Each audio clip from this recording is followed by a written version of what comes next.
帝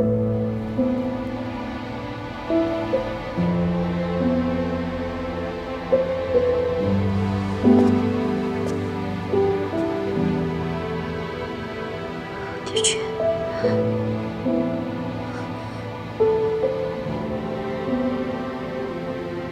我不想再见到你。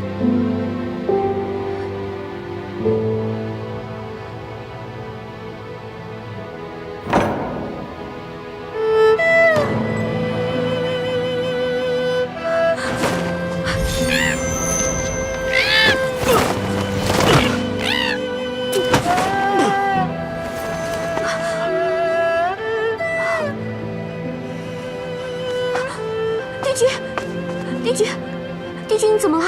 你这一扑用了3成仙法，太过凌厉。难道司命说的都是真的？你从凡间回来之后就没有了法力？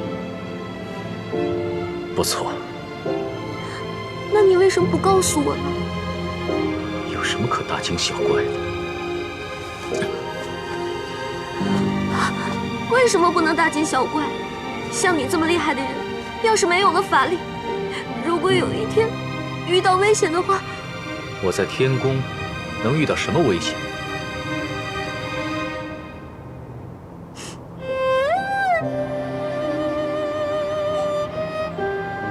本帝君是因为定下了60年生死劫，却早早返回天界，才暂且失去法力。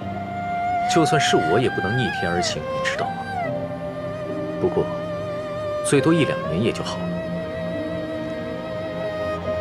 解释清楚，你可以回去了。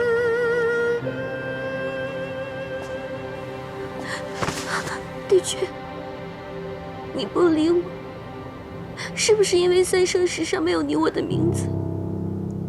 你如何知道3生石的事？是折颜还是墨渊告诉你的？或者是你爹？但是他答应过我，绝不会告诉你半个字。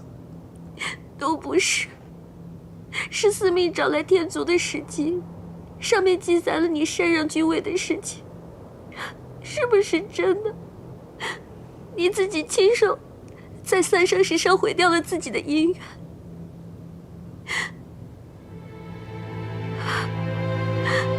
没有回旋的余地吗？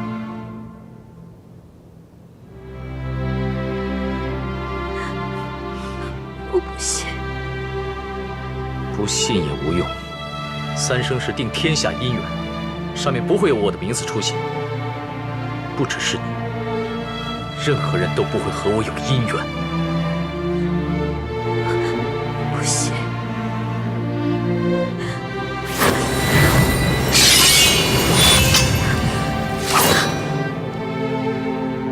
不要再胡闹了。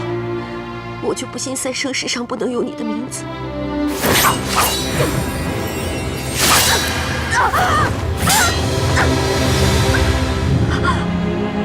金秋护卫每一条都能用作执念化成一个法器，我要去3生石上刻上你的名字。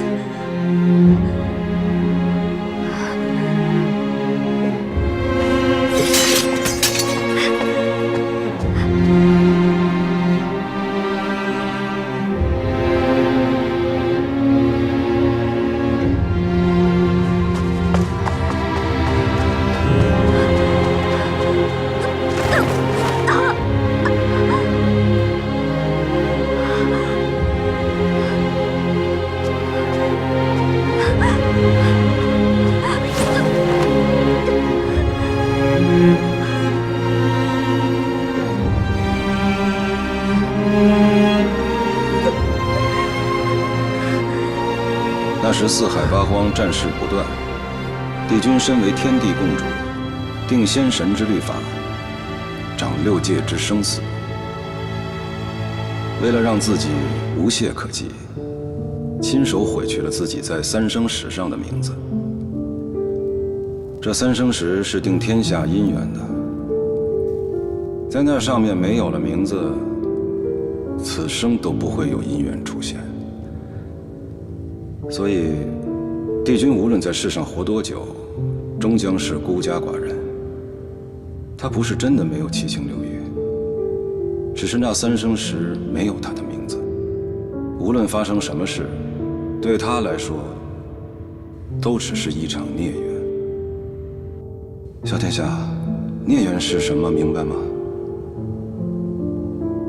就像是你们在凡间经历过的一般，你和帝君的感情，此生都不会有善终。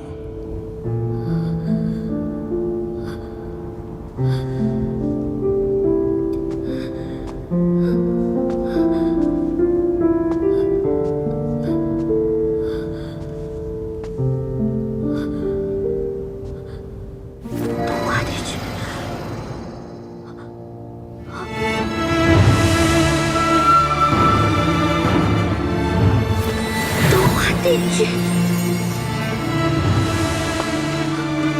东华帝君，你的名字在哪？在哪？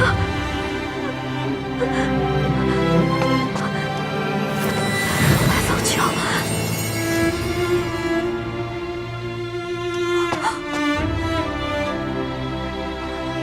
我看到，我看到。怎么会是这样？不可能！怎么会是这样？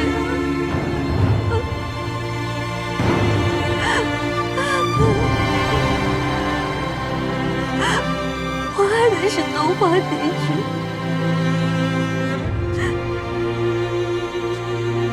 小殿下，听小仙一句：你若再执迷不悟，逆天而行，对你没有什么好处，对帝君也不会有好处。你们在凡间相伴数年，这在天上也不过就是数日的缘分，这已让帝君失去了他原有的仙法。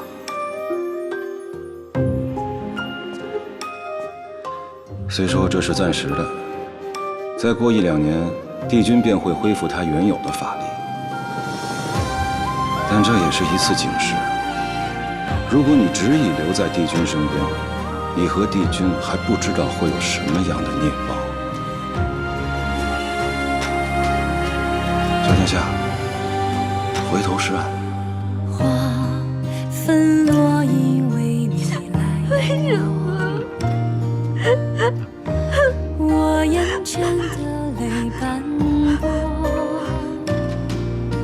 说不清悔过，道不尽难舍，孤独和脆弱被痛牵扯。当你再次说爱我，为什么没有？怎么会是这样？为什么？才恍然懂了，对你的执着是我无法割舍的。怎么会这样？怎么会这样？东华，你告诉我。心碎到难过，剪不断纠葛，越想忘记越深刻。忘了，醉了，以为放下了，却在梦醒后想起你，泪滑落。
小殿下怎么了？速速送小殿下去清救。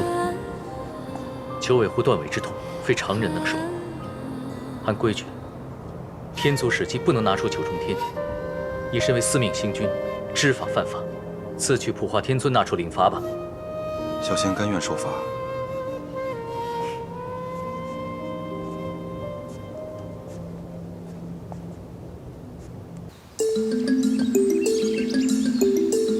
鱼骨，鱼骨，这又怎么了？他割断了自己的狐尾。什么？九尾狐断尾等于寻常人剜心啊！当真如此严重吗？好了，快给我带他回桃林。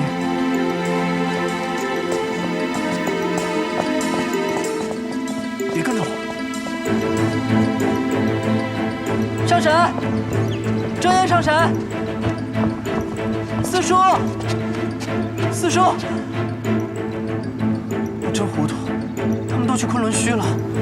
哎呀，姑姑，姑姑，姑姑，姑姑！哎，你们是？哎，这不是17的侄女吗？对，这是我家小殿下，我是姑姑狐狸洞下侍奉的迷谷小仙。我家小殿下断了狐狸尾巴，高烧不退，还不醒。我这是找不到遮颜上神，只能来昆仑虚找姑姑了。来，随我来。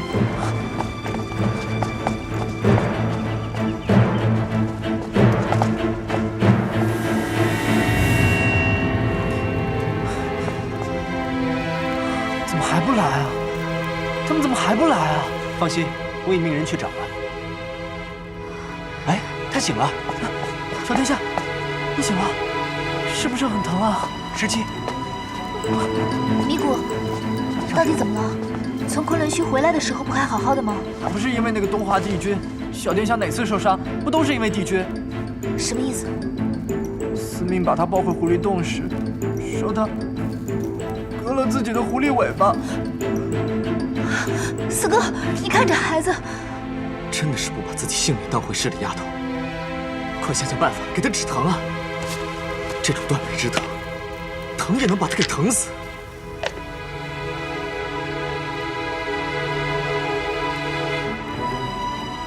已经止疼了，你们都别说了，你们先出去吧。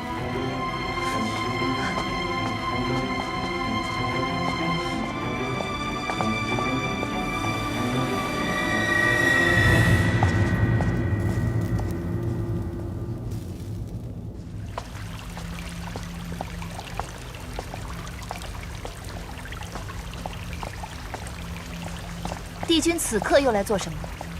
小五，对帝君讲话要客气一点。何况此事也算不得他的错。你不是也知晓吗？那三生石，三生石又怎样？帝君，你明明知道自己不能招惹情债，就该早点拒绝我们家小九。我们九尾狐一族全是死心眼儿的性子，一生认准谁就是谁。你招惹他，让他喜欢你，你又告诉他不能与他一处。帝君这是要唱出戏吗？抱歉。事到如今，抱歉有什么用？他的断尾之痛，你能替他受吗17，帝君也有他的苦衷。好，我不说了。那好了，他也算醒了，只是有点神志不清，进去看看他吧。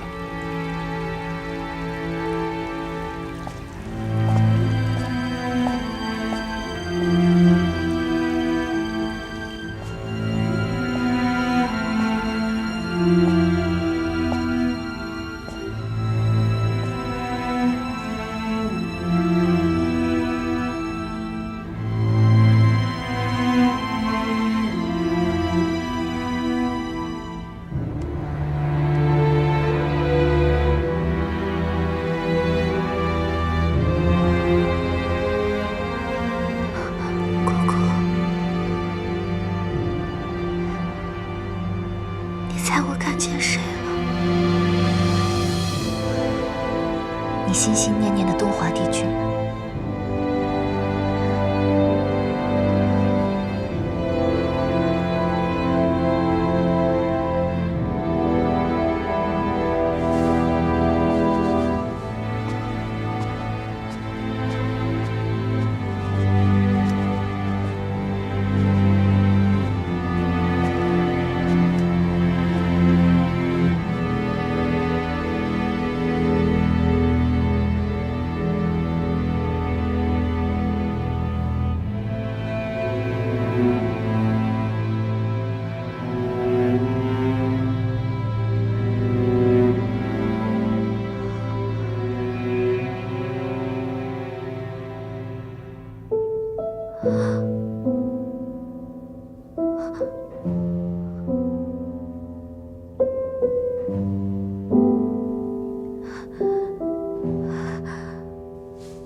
陛下，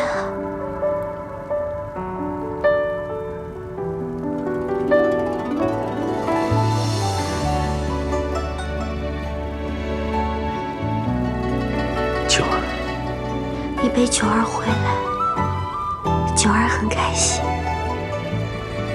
可是你全身都淋湿了，九儿也很难过。我们以后等雨停了再走回来，好不好？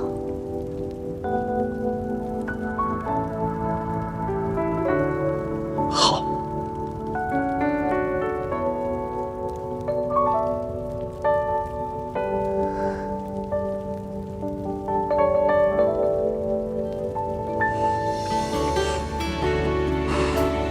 假的。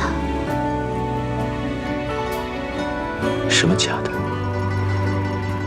我叫你陛下是假的，你是帝君，东华帝君。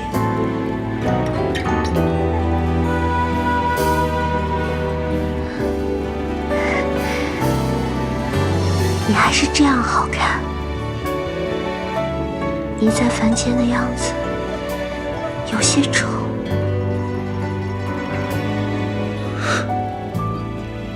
是吗？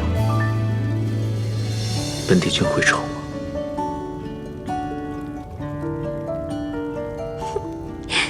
逗你呢，你什么样子都好看。我喜欢你好久了，我为了你，连尾巴都割了。在梦里，在梦里你也该还我了吧？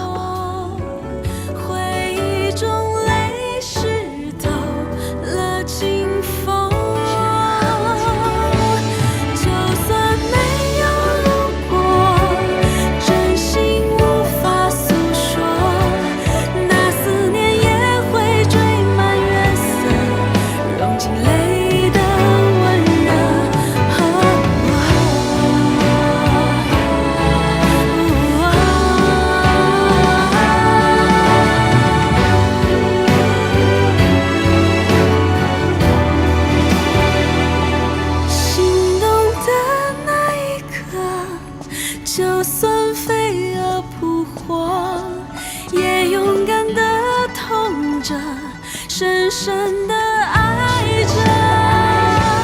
就算没有，不要告诉他，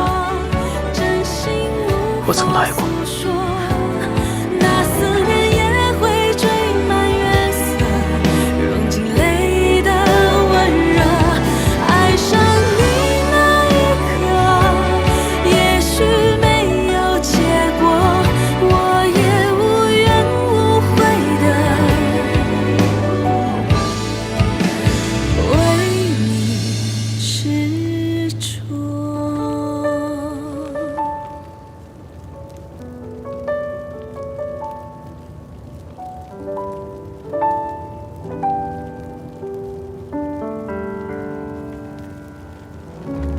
昨夜果然是一场梦。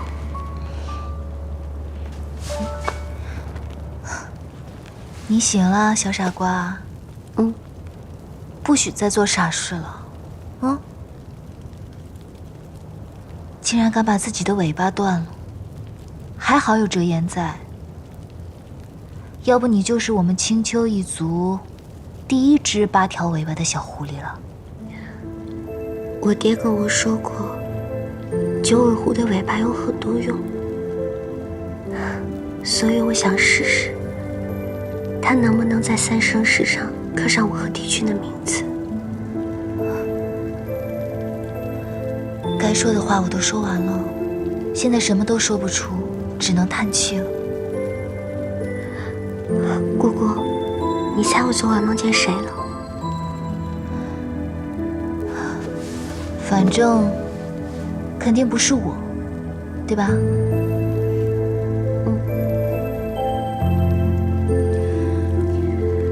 今天就让米谷陪你回狐狸洞好好休养。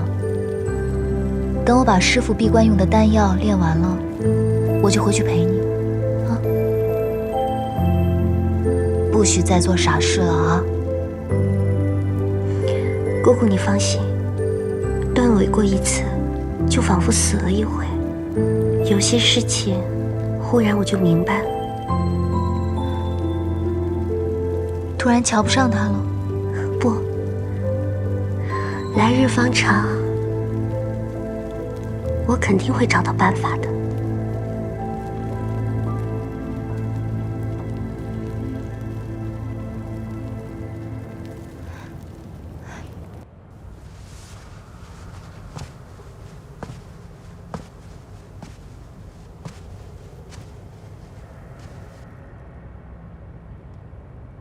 心奴，你看，像不像？像，如今已经有9分像了。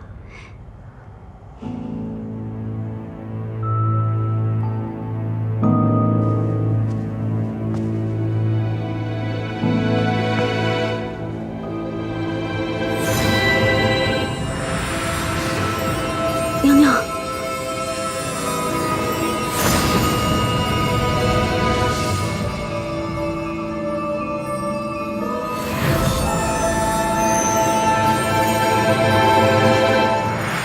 这是本宫用仙法幻化出来的，撑不了多久就会消散，和当初夜华想用劫魄灯造出来的不同。娘娘，您费了这么多日子造出这个来，又有何用啊？让他在凡间陪着君上历劫。娘娘的意思是，让他去凡间陪君上。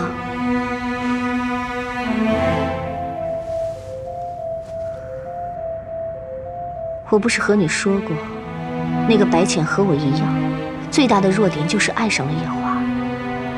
只要爱上夜华，就一定会妒忌，和我一样妒忌当初素素和夜华的种种。我要让那个白浅知道，他不过就是素素的替身。青丘上神又如何？到头来，还不是做了这个死去凡人的替身，和这个木头人没什么区别。娘娘是想让他扮作素素的样子，陪在君上身边，让那个白浅难受。不错，我当初对素素有多介意，白浅就会有多介意，这和是不是上神没有任何关系。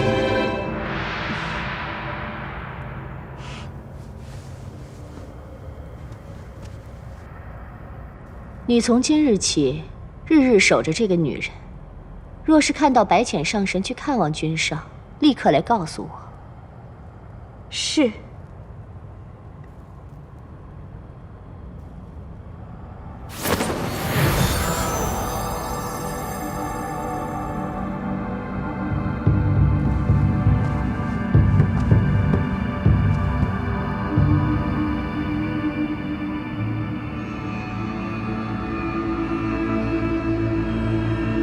抬起头，让我看看你。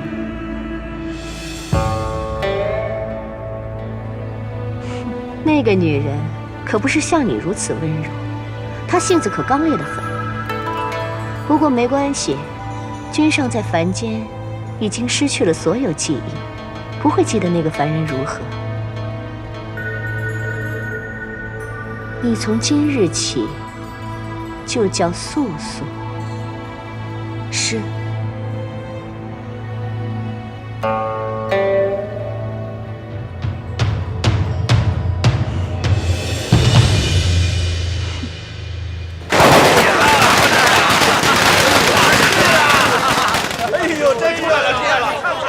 我家少爷刚中榜首了！我家少爷给大家发喜饼了，大家过来领一下吧。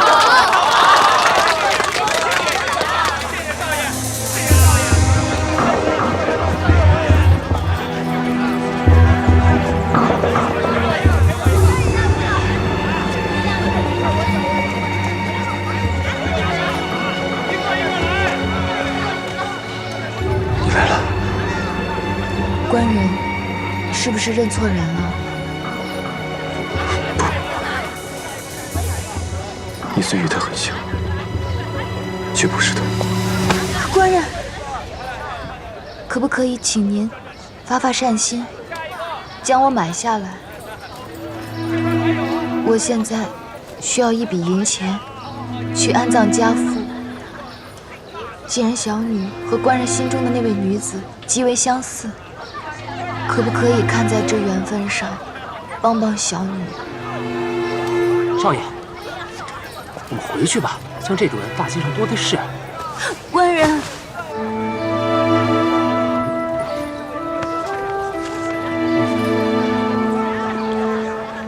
你拿着吧。谢谢官人。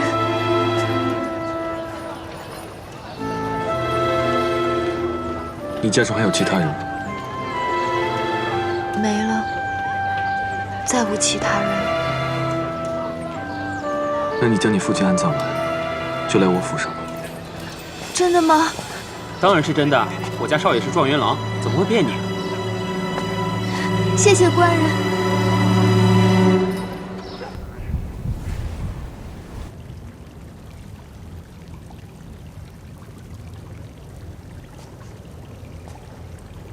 你在这炼丹房一待就是6日，闷不闷？为师傅炼丹怎么会闷啊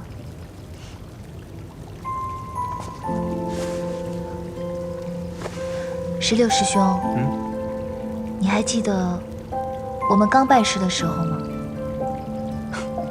怎么会不记得？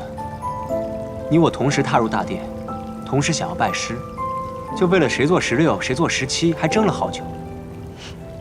哎呀！说起来，师傅还真是偏心。虽说叫我做了师兄，却把刚才练好的玉清昆仑扇给了你。你呀，就是命好。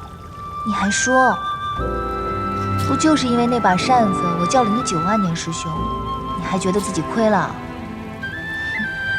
？17，没什么。怎么啦？想说又不说了。一副丢了心肝的样子。你说什么呢？我这么没心没肺的人，怎么会有这种时候？对，你这么没心没肺的人，怎么会有把一颗心挂在别人身上的时候？16师兄。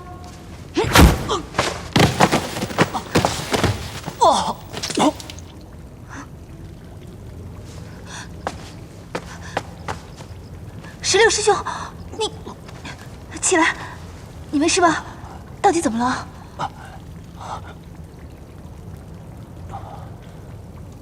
上神就是上神，你这一掌也太厉害了，我险些命丧当场。我这一掌不过与你开玩笑的，而且你的修为7万年前就不应该这么低了。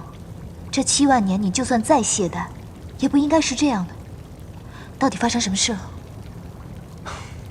不关你事。好，你不想与我说便别说了。但是我猜，应该是因为你那露水情缘吧。还真被你说中了。他长得好看吗？比你好看。真的？在我心里，比你好看100倍、1000倍。不与你说了，明日师傅就要闭关了，师兄们也都各自要回任上了。你呢，16师兄，打算去哪儿？我要去无望海。无望海，那不是天族安葬的圣地吗？你去干什么？还能干什么？当然是终此一生，为天族守墓，直到灰飞烟灭，身归混沌。你别开玩笑了，墓有什么好守的？你不懂。当一个人再无所求的时候，你让他干什么都是一样的。再说，这是我曾经对上苍立下的誓言，只要上苍能够成全我当时的心愿，我就要在无望海度过余生。师兄，你别问，问了我也不会告诉你。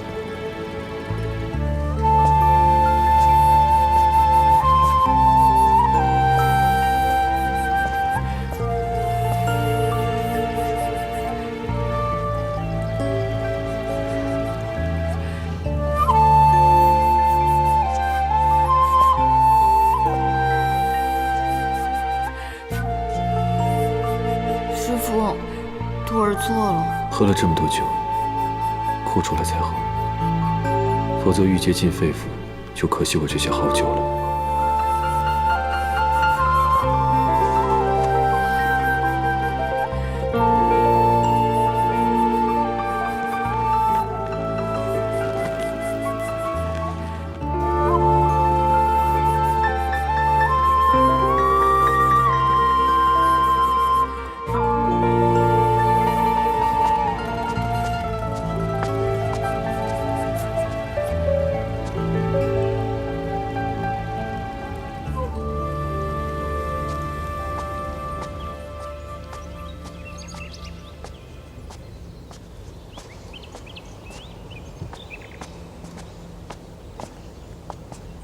师傅，这是之前折颜炼好的丹药，师傅，你一道带入洞中吧。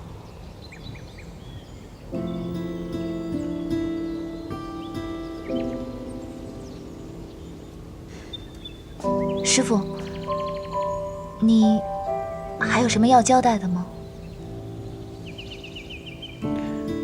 你跟夜华的大婚定在何时？10月小阳春，桃林尽开，是个好时候。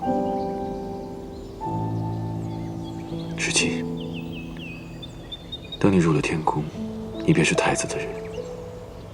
天宫不比昆仑虚，有许多繁琐的礼节和规矩，你要记得收敛自己的性子，不要再闯祸。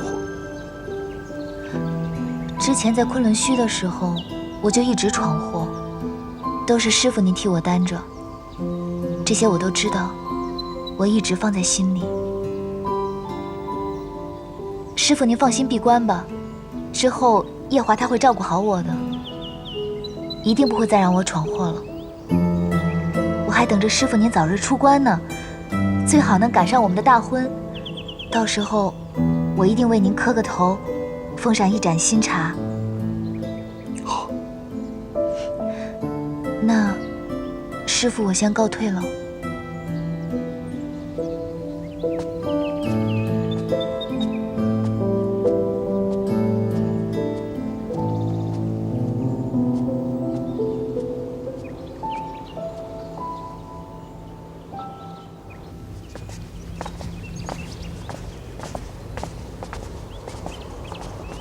好了，就到这儿吧。师弟啊，这是何苦为难自己啊？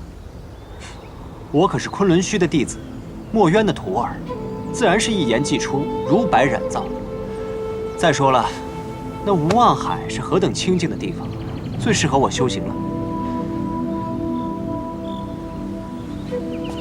17，你和太子那杯酒我就不吃了，但你有什么需要师兄我舍命的地方，尽管来无望海寻我。乌鸦嘴！师兄们都已经回到任上了，这昆仑虚就拜托二师兄了。我也不说废话了，走了。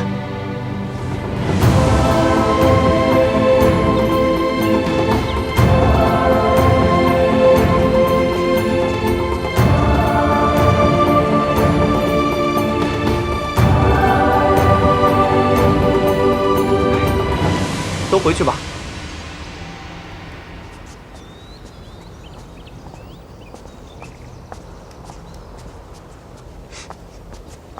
还愣着做什么？二师兄，我也还有事，我就先下山了。17是思君心切了吧？对了，我这有个东西给你。大师兄早起走的时候，让我把劫魄灯给你，说你忘在西海了。劫魄灯？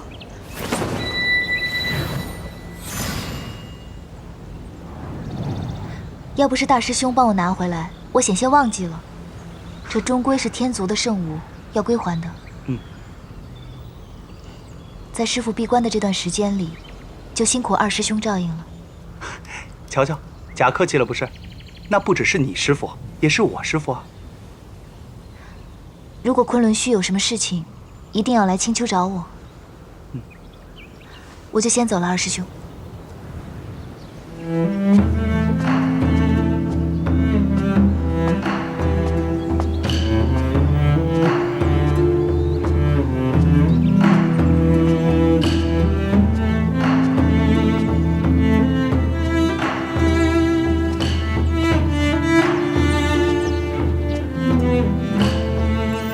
算来夜华如今已该18岁了，不晓得夜华在凡世里这般年纪会是什么模样。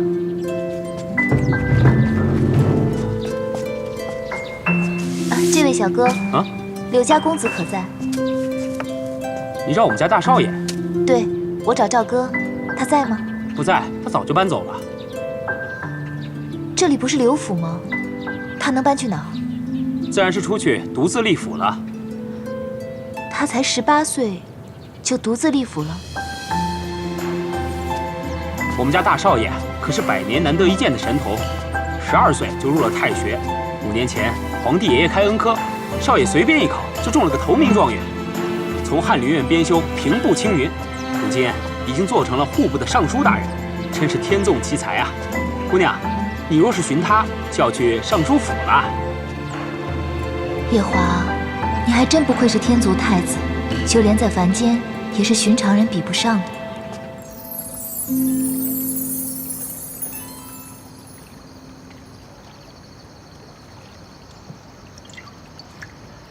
大人，为了今夜这枝桃花，我敬你一杯。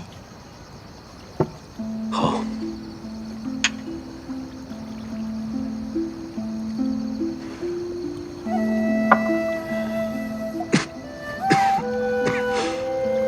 大人近日咳嗽得越发厉害了，郎中都说了，大人您不要过度忧思了，不然会伤了身体的。我不是忧思，我是相思。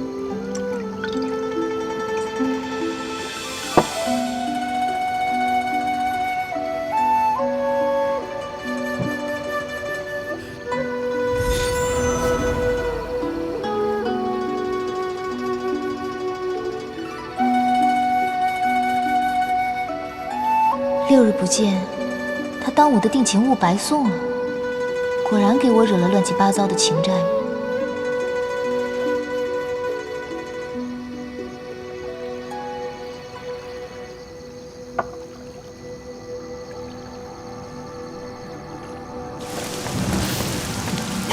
夜华，夜华，你丈夫不是不让你出竹林吗？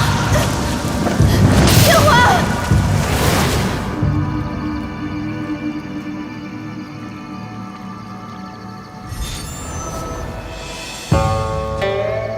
多日未见上神，素锦在此给上神请安了。你怎么会知道我在此处？上神可是糊涂了，这隐身的术法本就是个障眼法，障得了凡人的眼，却障不了神仙的眼呀。方才我在云端看见此处金光闪闪，下了云头来寻，果真猜得不错。你又怎么会在此处？君上一人在凡间历劫，素锦担心君上寂寞，就特意做了个他心心念念的人偶陪在身边。今日下来，就是专门来看看这个人偶，他将君上照顾得好不好？我刚才没注意，竟没看出这女子是披了人皮的人偶。你有心了。上神可知，素锦是照着谁的模样做的这个人偶？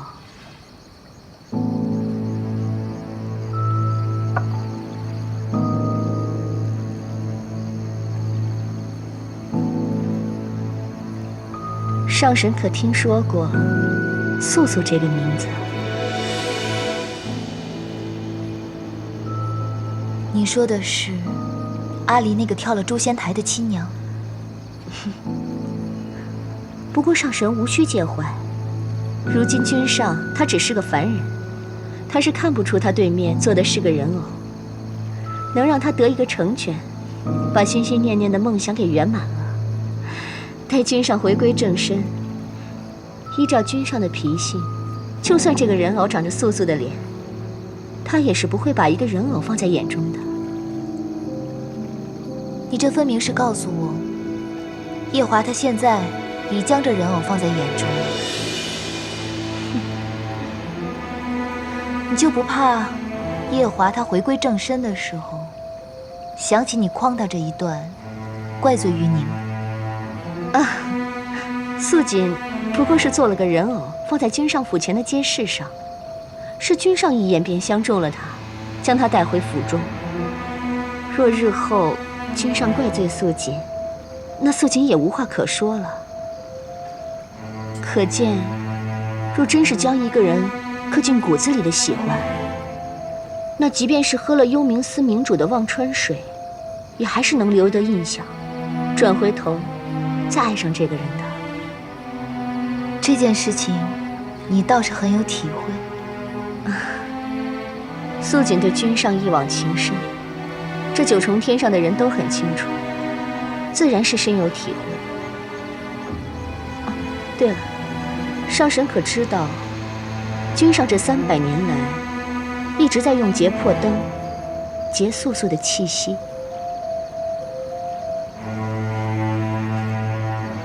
这件事情本上神自然清楚。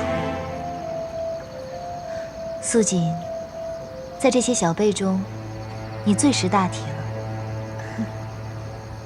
我看你这人偶做的倒是细致，你也真是用了心了。有他照顾夜华，我也省了不少麻烦。他日夜华回归正身，想要怪罪于你的时候，我也会替你说几句好话。素锦谢过上神，那素锦先告退了。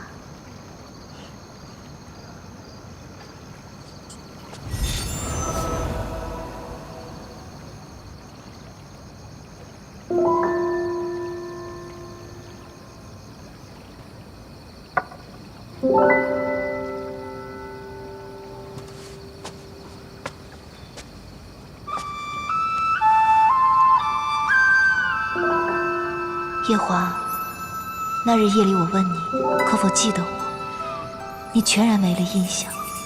可即便是喝下忘川水，你却忘不掉阿离的凡人娘亲吗？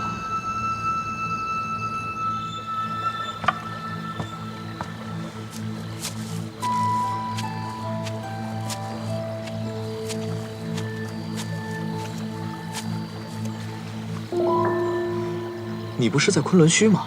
怎么忽然来桃林了？四哥，你可晓得阿离的凡人娘亲？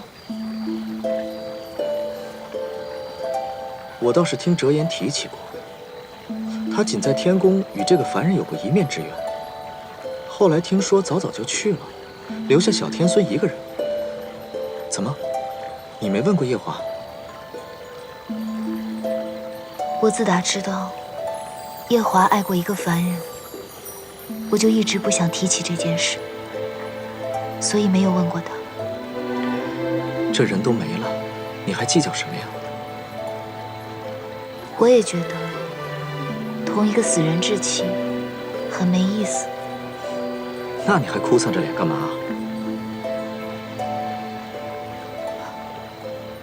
四哥，夜华最初同我说他喜欢我，他说我便听着，可从来没有想过，这四海八荒一众女神仙里，他为何偏偏瞧上我？瞧上就是瞧上了，情爱这个东西哪那么容易猜想啊？这东华帝君明知道他和凤九没有缘分，为何还要和凤九在凡间牵扯呢？四哥说的是，但是后来我也喜欢夜华了，我们两情相悦，我也没想着再问他这个问题。现在仔细想想，我在东海第一次见到他，他就把我认作了团子的亲娘。四哥，您说如果夜华喜欢我，只是因为我长得像团子的娘亲，那我跟一个替身有什么区别呢？夜华爱那个凡人爱了300年，这300年来，他一直都情深似海，从来没有变过。怎的一见到我，就移情别恋了？我与夜华也仅有过数面之缘，若论了解，你理应了解得更深一些。他对你是不是情真意切的，还是别的什么？你自己难道就没有感觉吗？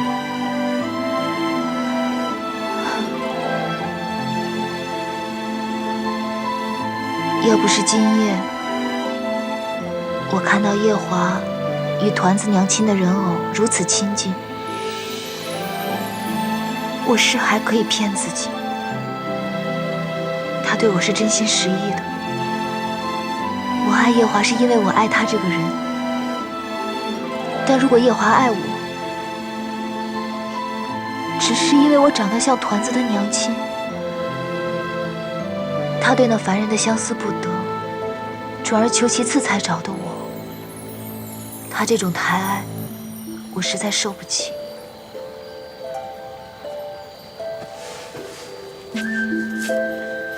你还是活得太短了，有些事情深究下去又有什么意义呢？你仔细想一想，夜华平时待你如何？你再仔细想想，与一个死掉的人计较，又有什么意思呢？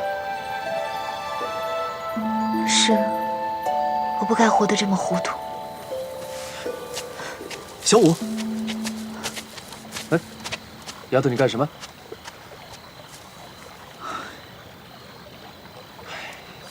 怎么一阵风一阵雨的？前一阵子不是顺风顺雨，又要嫁人，师傅又回来了，整天笑得合不拢嘴吗？这天祖果然是和我们青丘相克。怎么了？发生了什么事？唉，不知道，这小儿女之间纠缠的心思，搞不懂。不懂就对了，让他们自己去瞎折腾吧。先把药喝了，熬了3、4个时辰。又吃药？你该不会是为了报复我在昆仑虚下棋赢了你，故意往药里放了什么特别苦的东西吧？真真呐，真真，从懂事开始就总是喝药都是这样，老说我在里边放了特苦的东西。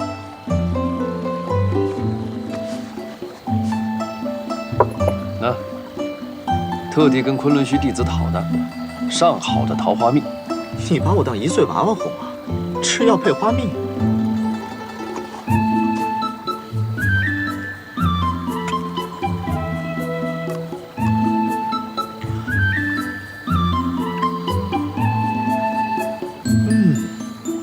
好吃。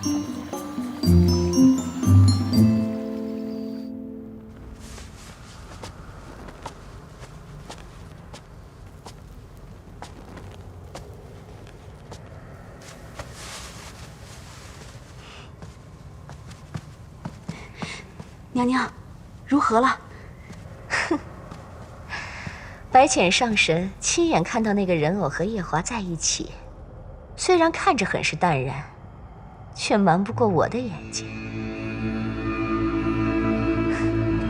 那个女人的弱点，终于让本宫找到了，让她离开君上，也只是时间的问题。恭喜娘娘！去给我倒杯热茶。是。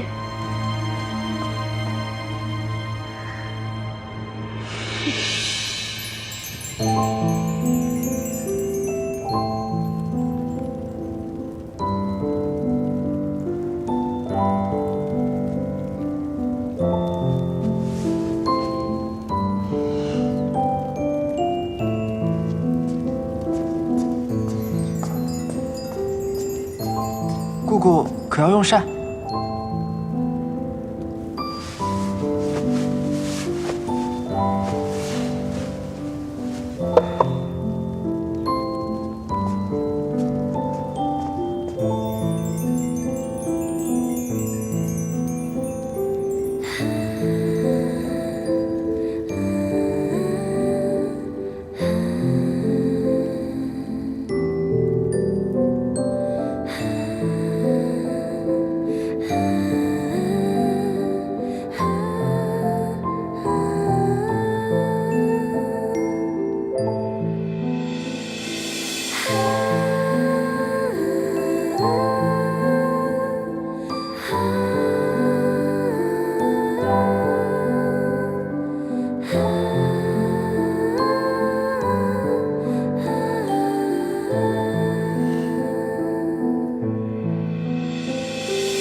若说我会有不恨你的一日，怕也就是今日了。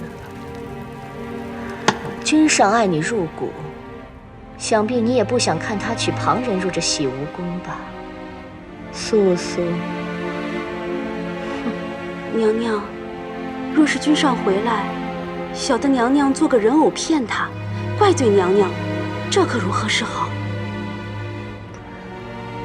哼！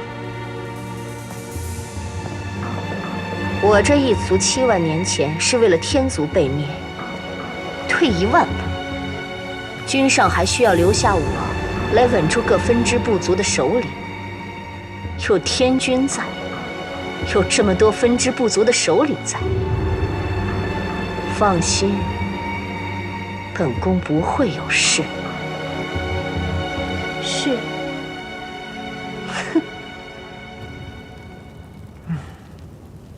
姑姑从十里桃林回来了，这都睡了2日了。是啊，姑姑，姑姑，抬点酒进来。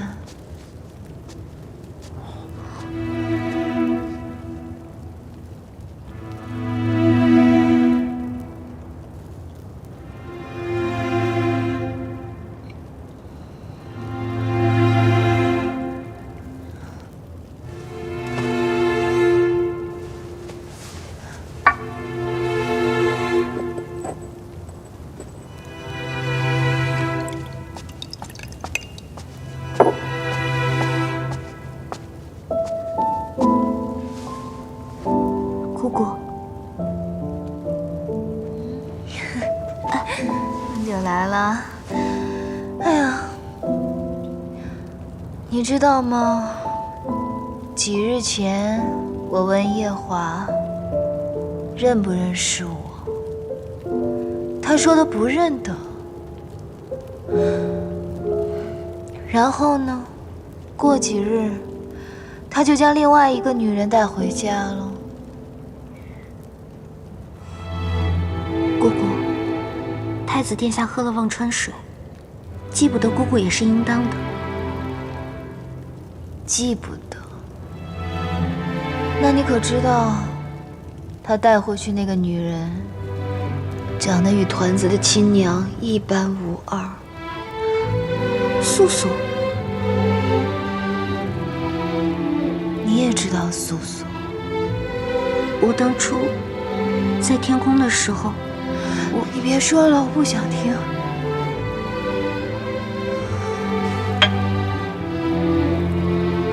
姑姑，太子殿下在天宫用劫魄灯照素素的骨血时，我以为姑姑心大，不会计较。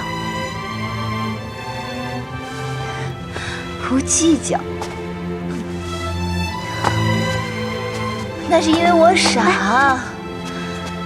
我觉得前尘往事嘛，不必太在意。直到今日，我看到他不认得我，却认得那个女的，我才知道，他放不下的是旁人，不是我。